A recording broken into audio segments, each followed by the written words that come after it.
സംസ്ഥാനത്ത് വ്യത്യസ്ത വാഹനാപകടങ്ങളിലായി 4 പേർ മരിച്ചു. എറണാകുളത്ത് 2 വാഹനാപകടങ്ങളിൽ 3 പേരും, പത്തനംതിട്ട പന്തളത്ത് കാറും ബസും കൂട്ടിയിടിച്ചും ഒരാളുമാണ് മരിച്ചത്.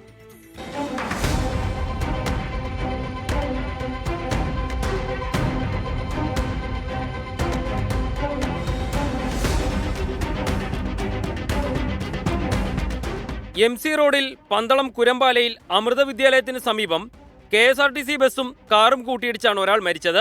രാവിലെ 6:45 അപകടം. തിരുവനന്തപുരത്തേക്ക് പോയ KSRTC ബസും അടൂർ ഭാഗത്തു നിന്ന് വന്ന കാറുമാണ് കൂട്ടിയിടിച്ചത്.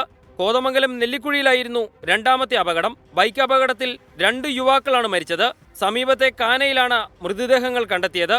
ഞാറയ്ക്കൽ എടവനക്കാട് സ്വദേശി അമാനുദ്ദീൻ, കുഴിപ്പള്ളി സ്വദേശി മുഹമ്മദ് സാജിദ് എന്നിവരാണ് മരിച്ചത്. വിനോദയാത്രയ്ക്കായി 2 ദിവസം മുൻപാണ് ഇരുവരും വീട്ടിൽ നിന്നിറങ്ങിയത്. 4 മണിയോടെ ബൈക്ക് വഴിയരികിൽ കണ്ട നാട്ടുകാർ നടത്തിയ തിരച്ചിലാണ് മൃതദേഹങ്ങൾ കണ്ടെത്തിയത്. വൈറ്റില തൈക്കൂടത്തിന് സമീപം മെട്രോ തൂണിൽ ബൈക്കിടിച്ചു കയറിയാണ് 4ാമത്തെ അപകടം. തൃപ്പുണിത്തുറ സ്വദേശി ജയശങ്കർ തമ്പിയാണ് അപകടത്തിൽ മരിച്ചത്. 24 കൊച്ചി.